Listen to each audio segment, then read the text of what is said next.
soki tomoni etaki ezali boye.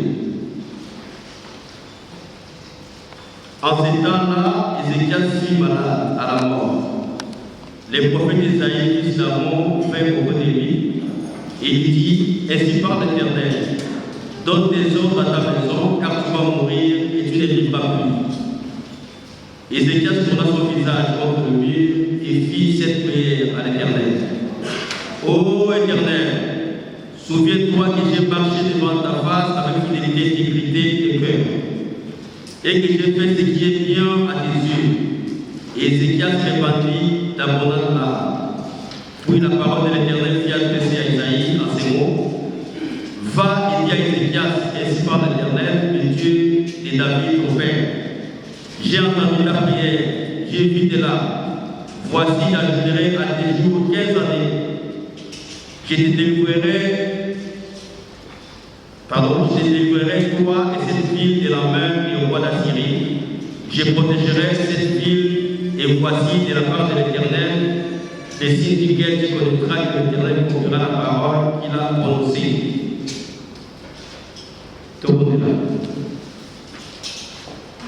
Na kongo bisatakule tatamana kongo musantu tatanzambe na biso kolo yesu kopasi mokipango papango de musantu tobengi yo tokumisho totondi kotondi lelo mokolo monene biso bana bayo sangani mpona kotondi kotondi na ndenge mokomisi biso mokolo ya lelo papa nini toloba ngai mongo na yo namonami na ntina ya kosolola makambo oyo ezali na kati ya mokanda oyo ya momoi na lobani te papa na siki tokokisa ngai zamba na koki ezali ya monene na sengi okopesa ngai maloba oyo nakopesa bana bayo kwenye etambwisa bomoi na bango kiyebia lipango likungu tosengi na kongo ya tata ya mwana ya moto mosantu amen. Totangaki ya mwana mokanda ya Somme chapitre 13 verset 1 à 6 oyo ezali bazeku ndenge toyebeli yango na ntango ya kala koko na biso David ye azalaki tokoki koloba parmi bato ya yango oyo babandaki kosambela na bazeku songo totangi mokolo ya lelo ezali ya ye alobi nini azali kosenga na tata nzambe pamba te amonaki akomaki na pebote moko ya pasi oyo moyini satana azali kotungisa ye yango azali kosenga na tata nzambe alobi tata nzambe Éternel, jusqu'à quand tu serais oublié? Yani monaki ete tata nzambe abosani ye yango azali kosambela mpona kolela tata nzambe na ngai mpona nini obosani ngai ti mokolo nini mpasi na ngai ekosila pamba te mpona ye ayebaki ete akwi na ye toseku na ye ezalaki tata nzambe soki azali na mpasi abandaki kokende komele epai ya tata nzambe kasi esalaki mpasi ya komona ete akomi na kokosoto na makambo oyo ezali kopesa ye mpasi na yango asalaki libondeli wana ngai na yo mpe kosala biso ezali ete tata nzambe azalaka akwi toseku mpona biso me po ete tata nzambe azala seku na yo ezali na bakondisio ezali kaka ndenge wana te esengeli oyo azoteli decommune moko spécifique c'est-à-dire etamboli na yo ifo ezala ndenge elongo bani lokola mwana ya tata nzambe mwana ya tata nzambe atambola molenge nini akosambelaka ntango nyonso akosalaka moninga mabe te surtout mabondeli fo ezala quotidien na ye pamba te balobi ete mabondeli yango ezali molungi ya monene ntango mondimi azali kosambela mingi akobenganaka satana pamba te satana ye nde moto akokotaka mpona kosala distraction kopanza biso bisika tozali wuta na kati ya bafamille na bafoye na biso mpe partout soki okangami na mabondeli na ntango wana satana to moyine akokende mosika bisika yo ozali batata bamama toyebi histoire ya liboma na biso nzambe azali songisongi toyoki molimo ndenge elobi na babondeli ntango papa Simon Kimbangu abandaki mosala kiti na se ya ntango abandi mosala na ye moto ya liboso ayaki kotelema azalaki satana ayaki kokomisa kombo po ete atambola elongo na papa Simon Kimbangu Mais quand c'est une mission, il y a des gens qui vont mais pour la prochaine étape, il faut le penser. Il y a un mot qui va nous dire Satana a la ligne partie na yo, mais yo il va aider. Ce qui est au temps où madame vous êtes dans le Satana, ça est fort pour aider encore pour soit en prise qui a mon niveau na yo. Satana a la ligne le rôle à lion ou a la ligne chasser troupeau, il y a ma brebis, il y a ma kilo. Pour ça d'ailleurs dans la canne, tant que vous allez mingi to banyama bazali mingi amozala pouvoir makasite mais amozala effort à isoler moko oyo amozala ka isoler ye muta kokindaka ye musata na kokanga pe ye muta komona kapasi na yango biso na fiki depuis tokota na kota fiki tango banaka répétition ezali na nzembo moko toyebaka esilaka ngai mingi nzembo wana elobaka boye Bale kutulunga de kuyo tosanga nani boke totalela boke mokano ekatama. Deuxième couplet. So ide tulu ide tuyo toko salana yelongo likolo liko fungwama misuma komonangwa tuyoki nzembo wana pour n'avoir la mission, moi, tradition, et chers frères et sœurs, pour vaincre ou pour gagner la bataille contre Satan, il nous sommes observer seulement le Seigneur afin que sa promesse s'accomplisse. Mais si jamais nous vaincrons cette bataille, nous serons ensemble avec le Seigneur et le ciel s'ouvrira et nous verrons de nos propres yeux. C'est-à-dire, pour la Satana a biso te, pour être tolonga et pour oyo tozali na yango esengeli tozala ya kosangana. Soki tokei mutuna mutu akomi na nzela na ye na ntango wana Satana kolonga biso mpe tokobunga. Toleki na mokanda Exode. Nous avons lu le livre d'Exode. L'Exode, dans le livre d'Exode, nous avons lu les commandements. Nous savons tous, les mots Exode signifient sortir de ou partir de quelque part pour aller dans un autre endroit. Mais, historiquement, moi je dis que dans le livre d'Exode, la sortie des enfants d'Israël, moi je le résume en deux événements, ou encore en deux causes. Premièrement, il y a une cause peut-être, et il y a aussi une cause immédiate. La cause peut-être, je dirais, c'était la promesse qu'Abraham avait fait à Moïse, que Dieu avait fait à Abraham, par rapport à la demande d'offrande qu'il avait demandé de faire. Et comme ce n'était pas bien fait, le Seigneur avait promis que sa génération, sa descendance ira à l'esclavage en Égypte. Ça, c'était la phase 1 ou encore la cause chrétienne. La cause immédiate, les enfants d'Israël se retrouvent en Égypte. Dieu, par sa miséricorde, décide de les sortir de là. Et c'est comme ça qu'il sortira de l'Égypte pour aller à la terre promise. Mais qu'est-ce qui s'est passé ensuite? Dieu regarda leur façon de fonctionner, ce n'était pas correct. Ce n'est pas ce qu'il voulait en fait. C'est comme ça qu'il décidait de leur donner des instructions, des lois et des commandements. Parce que pour lui, ce peuple l'appartenait.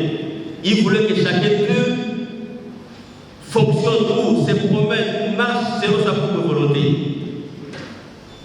C'est comme aujourd'hui, prenons l'exemple, le président Macron décide, il dit ok, à partir d'aujourd'hui, nous allons faire une semaine sans loi ici en France. Chacun de vous faites ce que vous voulez.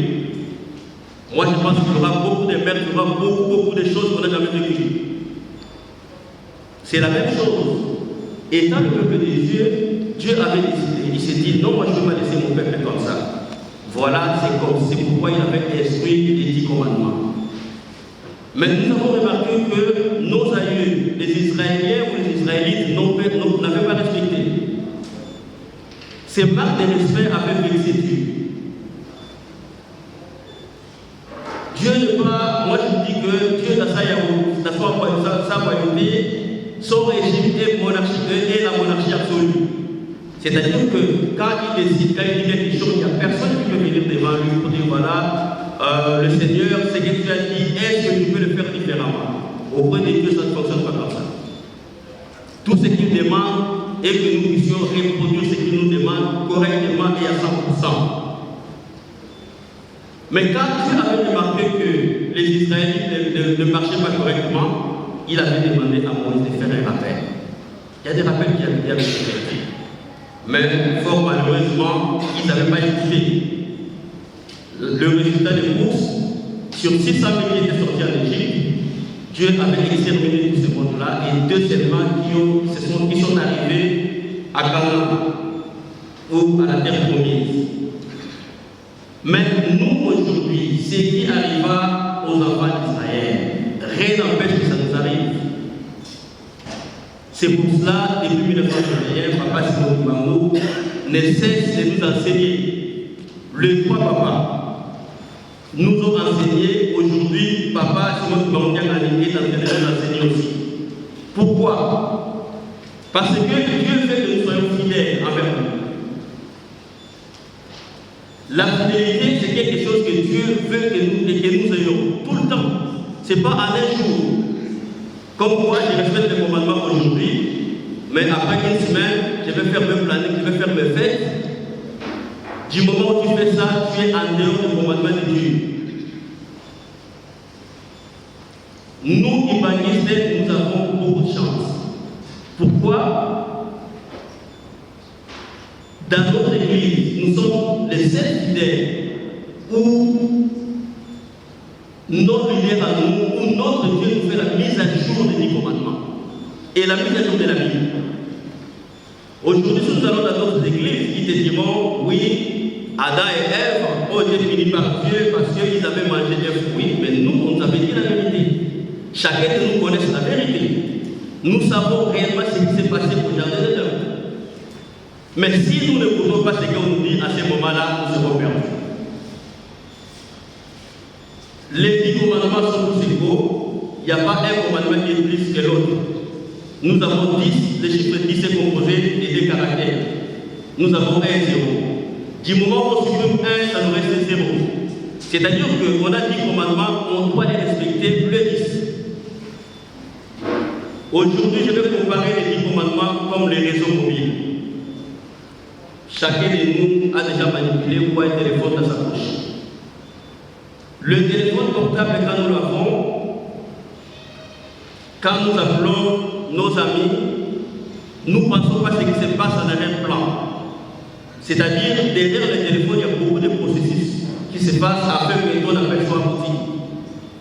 Quand M. A appelle M. B, avant que l'appel passe, dans son téléphone déjà, il y a une pièce qui a été implantée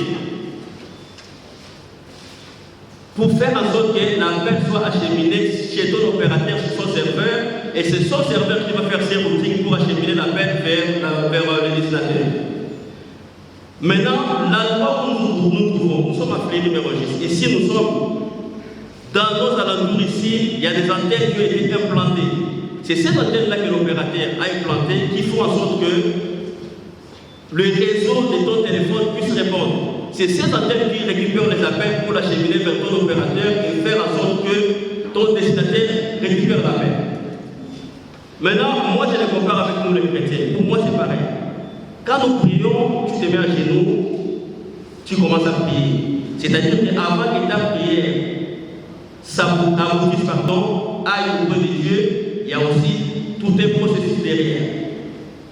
Si jamais l'antenne de dessert qui est à côté de toi, qui doit prendre tu dois prendre le relais de ton appel pour l'acheminer vers ton appel opérateur. Cette antenne est en panne.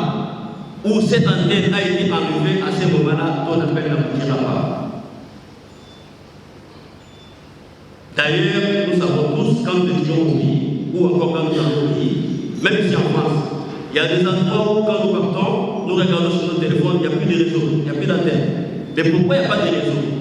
Mais c'est parce que dans cet emplacement-là, aucune antenne a été implantée pour acheminer les appels. Nous, les chrétiens, quand nous ne respectons pas le commandement, c'est la même chose. C'est-à-dire que là où tu es, tu peux faire tout ce que tu veux. Bandata maman, tata Zambé, Alibiso Mini, Yango Asengi Bisoto, Badi Bibeko, Oete, Ayo Kamamondeli na Biso Kapesi na Monia. Mais ceux qui ont battu le côté, Ata Osabeli na Kikongo, et le bité que tata Zambé Kayo, Papa Siboko Madame Kikongo. Libo de l'inayo, les amis au Soukaka, Biscayo Zali, Papa de téléphone, nayo spirituel et commis hors périmètre. Nathan Mouana, Ata Osabeli Tegenyoso, résultat Madame Ozalati. Dès la Tinawana, qui s'est la mission était Toki Mama Soumo, Osala Bobele Madame, Papa de l'Ifouti Yamousala Masumo, les amis Bobele Iwa. Toleki na mokanda Isaïe. Na mokanda Isaïe, kutangaki na mokanda Isaïe chapitre 38 verset 1 à 6. Boboli bisangai, na kosali sa français na lingala, na kaba ni la mission susu, basai na kokoso ya la mission. Nous avons lu dans le livre d'Isaïe chapitre 38 verset 1 à 6. Les prophètes d'Isaïe était un prophète en Israël. Son père s'appelait Amon. Il fut du pays de Juda. Les reines d'Isaïe, ou encore la période où il a travaillé, c'était pendant le règne du roi Ézéchias. Isaïe, on peut le catégoriser aujourd'hui parmi les plus grands prophètes d'Israël, parmi les 4 plus grands prophètes. Nous savons qu'il y avait Jérémie, il y a Daniel et Ézéchiel, et ensuite il y a Isaïe. Tout cela, nous pouvons le voir par rapport aux longueurs des versets de leur chapitre qu'ils ont écrit. Alors, le chapitre que nous avons lu, le prophète Isaïe est venu voir le roi Ézéchias. Parce que Dieu l'avait visité et il demande à le roi Isaïe pour lui dire qu'il était temps pour lui, il devait mourir. Le roi Ézéchias va mourir et Isaïe lui demande, comme il était roi, de voir déjà avec ses collaborateurs s'il peut faire ses testaments, s'il peut léguer tout ce qu'il peut, parce que lui, il mourra dans quelques jours. Et cette parole avait vraiment frappé le roi Ézéchias. C'est comme ça qu'il a commencé à prier. Il a tourné contre le mur. Il s'est exclamé, Éternel mon Dieu, pourquoi je vais mourir? J'ai passé ma vie à te servir. Tout ce que je faisais, c'était que du bien. Et ça, je le faisais avec un bon cœur. Mais pourquoi vous voulez que je meure? Par ces mots, ça frappait l'Éternel. Connaissant comment marchait le roi Ézéchias, l'Éternel avait répondu aussitôt. C'est comme ça qu'il a rappelé le prophète Isaïe pour lui dire, Isaïe, va dire au roi Ézéchias, j'ai entendu sa lamentation. Au lieu qu'il meure aujourd'hui, qu'il ne mourra plus, je lui rajoute 15 années de plus. Cher papa, chère maman, le roi Ézéchias devait mourir tout de suite, mais par rapport à sa plainte, par rapport à sa lamentation, Dieu décide de lui rajouter 15 années de plus. Pourquoi il nous rajoute 15 années de plus? C'est parce que le roi Ézéchias marchait selon la volonté de Dieu. Il n'était pas un méchant. Ce n'était pas quelqu'un qui vivait dans la calomnie. Ce n'était pas un séparateur. Ou encore, ce n'était pas quelqu'un qui vivait dans le péché. Mais qu'est-ce que nous allons retenir dans cette leçon, dans ce chapitre? Prenons un exemple, là où nous sommes aujourd'hui, chacun parmi nous, même papa de Bingaba, il envoie quelqu'un, va dire à papa Costa, il mourra dans une semaine. je vais réagir déjà par moi-même? Est-ce que ma prière, ma supplication que je ferai, on pourra me rajouter quelques jours afin que je survive encore? C'est la question que chacun de nous doit se poser. Comment est-ce que je marche devant mon Dieu? Si aujourd'hui on décide que je dois quitter cette terre des hommes, est-ce que Dieu est capable de te rajouter quelques années de plus? Papa, maman, ngaina liu zali bandimi, bana papa Simon Touba. Tata Nzambe ala côté ya biso mikolo nyonso. Totika mabe, tosala mobele kuna. Mais mon ami est biso pour la boutique mabe, ils allaient pas pour la biso.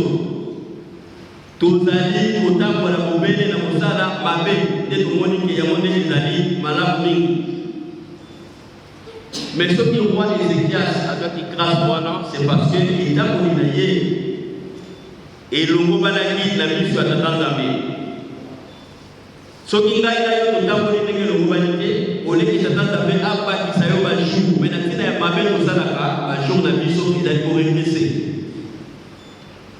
C'est-à-dire au lieu d'avoir une prolongation des années, vu que notre façon de se comporter n'est pas correctement évaluée, nous subissons une régression des années de notre vie sur cette terre. C'est pour cela que nous interpellons tout le monde.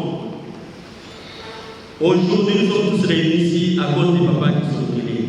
Donc aujourd'hui, nous parlons des papas qui sont guéris. C'est la 30e année d'anniversaire depuis sa transfiguration. Qui est papa qui sont guéris pour nous? Papa qui sont guéris, c'est le Dieu vivant. Chacun de nous peut le définir comme il veut, mais c'est le Dieu vivant. Nous, ici en Europe, je pense que depuis hier jusqu'aujourd'hui, nous avons regardé plusieurs vidéos dont Papa Kisolokele parle de notre comportement ici en Europe. Lui qui fut le bâtisseur de l'église ici en Europe, il a fait le tour. À l'époque, je ne parle pas d'aujourd'hui, depuis 1992 qu'il nous a quittés, mais il a fait le tour, il connaît les comportements des chrétiens qui sont ici en Europe.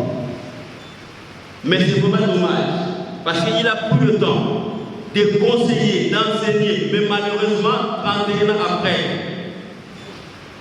nous nous comportons pire qu'au moment où Papa Kisolokele était avec nous.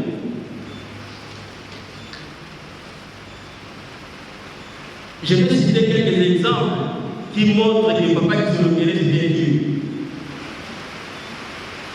Ici, dans notre paroisse, il y a un papa qui m'avait confié il n'y a pas longtemps, quand il était à Kinshasa, il voulait venir ici en France. Il a fait toutes les démarches possibles pour venir. C'était compliqué pour lui d'obtenir un visa. Et un bon jour, il partira à Gombe chez Papa Kisolokele. Il pose la question, mon fils, ça va? Je ne vais pas continuer contrarié, il dit papa, oui, tout ce que je fais, ça ne réussit pas. Moi, je vais partir en Europe. Mais quand j'envoie mon passeport à l'ambassade tout le temps, il refuse de me donner le visa. Ah bon? Tu veux pas partir en Europe? Et il dit, oui, papa, je veux partir en Europe. Tu as un passeport? Oui, j'ai mon pied passeport. Il lui demande son passeport. Papa Kisolokele prend son passeport, il le regarde, il tourne, il lui réveille, il dit, ok, d'accord, pas de souci. Demain, va à l'ambassade. Notre cher papa ira à l'ambassade de la Belgique. Il arrive devant l'ambassade, c'est un monsieur. C'est un Belge qui vient vers lui pour venir le chercher. Et pourtant, Papa Kisolokele n'avait pas fait la photocopie de son passeport pour prendre son nom envoyé à l'ambassade. Le monsieur vient, c'est vous, monsieur Kitani par exemple? Oui, c'est moi, c'est bien moi. Il lui demande son passeport. Attends, là-bas, un instant arrive. Le monsieur prend son passeport, il rentre à l'ambassade, il lui met le visa. Sans pour autant lui demander même le frais de visa. Il revient avec son passeport avec les visas. Visa Schengen, bien sûr. C'est papa ici parmi nous. Quelle est cette personne qui peut faire cela? Je ne sais pas, peut-être qu'il y a d'autres personnes qui l'ont déjà fait dans le passé, mais qui est cette personne qui peut le faire? Et ce type d'exemples sont légion, nous en avons beaucoup. Nous ici, c'est vrai, moi j'étais encore au pays, mais on nous a raconté ici que Papa Kisolokele, quand il venait en Belgique, pour venir en France, il passait par des chemins détournés. Mais il avait fait une prophétie. Comme quoi, les années à venir, vous n'aurez plus besoin de vous cacher pour aller en France pour circuler dans le Schengen. Mais plus de 10 ans après, nous avions vu les accords Schengen qui avaient statué qu'il n'y aura plus de frontières entre les pays Schengen. Quelle est cette personne qui peut faire cela? Mais nous qui avons assisté, qui avons entendu tout ça, qu'est-ce que nous avons retenu depuis tous ces temps? Est-ce que notre comportement a changé? Ou encore, notre comportement est pire qu'auparavant? Si jamais aujourd'hui, Papa qui se vient devant nous, est-ce que nous aurons le courage de regarder devant les yeux? Donc, chers papa et maman, c'est à nous tous de nous comporter, de nous conformer, de nous comporter comme il se doit. Parce que Papa qui se dit à Ningala, Rosalina Nungo, nous savons ce que nous faisons. Nous savons ici, nous parlons de ce que nous savons. À l'époque, il avait dit que si les gens ne s'entendent pas, dans l'église, se battent. Mais aujourd'hui, la bataille n'est pas physique, mais spirituelle. Nous le voyons, stratégique. Des personnes qui ne s'entendent pas, ils vont se battre spirituellement. Ça que les autres puissent le voir, mais Dieu nous voit. Pourquoi? Parce que nous avons refusé de marcher et suivre les trois chemins. Nous nous sommes retournés en arrière. C'est pour cela, avant de clôturer ma méditation, je vais raconter une petite histoire. Il était une fois, j'étais à Kinshasa, par exemple, il y avait un papa qui connaissait Dieu, qui priait beaucoup. Mais il avait beaucoup de soucis. À chaque fois qu'il priait, il demandait à Dieu de l'aider parce qu'il avait vraiment beaucoup de difficultés. Surtout, il cherchait du travail. Et là, Dieu exauça sa prière. Mais comme vous savez, Dieu t'a eu toute l'opportunité, il faut vraiment avoir la chance pour la saisir. C'est papa qui est inspiré pour aller quelque part en ville, pour aller chercher du travail. Et là, par chance, il raconte au patron dans une grande entreprise qui lui dit: ok, tu es retenu. Nous allons t'embaucher, tu vas signer un CDI. Mais par contre, il y a une condition. Avant que tu signes ton contrat, tu dois nous ramener une chèvre. Demain à 10h, nous avons besoin que tu nous ramènes une chèvre. Pour lui, c'était vraiment facile. Il s'est dit: ah, Dieu merci. Parce qu'il connaissait son oncle qui avait beaucoup de chèvres. Il s'est dit: c'est pas grave. Je vais aller chercher une chèvre, je vais le ramener. Du coup, je vais signer mon contrat. Dans ce contrat-là, il avait un travail, côté d'une maison, d'une voiture, d'une fonction, il y avait tout. Mais qu'est-ce qui se passe ensuite? Il va chercher sa chèvre. Je vais donner l'exemple pour ceux qui ont déjà vécu à Kinshasa. C'est comme s'il habitait en Gélie, mais l'entreprise se situe vers Limité. C'est comme Jibizi ou jusqu'ici par exemple. Alors, il y avait un gros souci de transport, mais il avait pu quand même trouver un taxi qu'il avait amené. Mais avant de monter sur son taxi, juste en Gélie au quartier 1, avant de monter, il regarde à côté, il voit une très belle paire de chaussures. Une très très belle paire de chaussures noires par terre. Mais comment ça? Il regarde comme ça, c'était sa voiture, numéro 42. Les chaussures peuvent se trouver là. Le papa prend la demi-paire de chaussures, il regarde, il essaie même, c'est vraiment sa voiture. Ah là là, mais malheureusement, c'est une demi-paire, qu'est-ce que je vais faire avec? C'est pas grave, il dépose la demi-paire de chaussures, il monta dans la voiture avec sa chaise. C'est comme ça qu'il part, il arrive à Limité avant d'arriver à l'entreprise.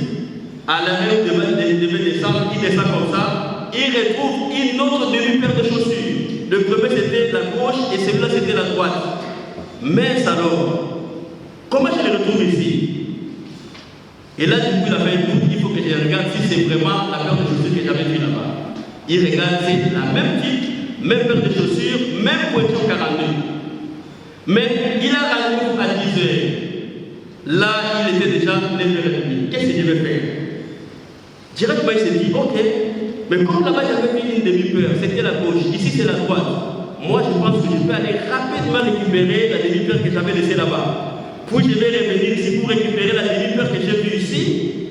Après, je peux aller à mon entretien. Mais comment je vais faire avec la chèvre? C'est comme ça qu'il trouva une très bonne idée d'attacher sa chèvre quelque part. Il y avait un petit arbre à côté, et pour lui, il avait fait confiance à cet arbre-là. Il faut que j'attache ma chèvre ici. Je vais d'abord récupérer la demi-paire que j'avais trouvée de l'autre côté, puis je vais revenir récupérer la demi-paire et la chèvre pour aller ensuite à mon rendez-vous. C'est papa, pour couper court, était rentré. Bref, il avait tout perdu. C'est papa avait tout perdu. Il arriva là-bas, il avait une demi-paire gauche, il avait vu. Quand il est revenu, il n'y avait ni la chèvre ni la demi-paire droite. Parce qu'il n'avait pas compris que Satan était en train de rôder autour de lui comme un diable ou comme un loup qui cherche à dévorer.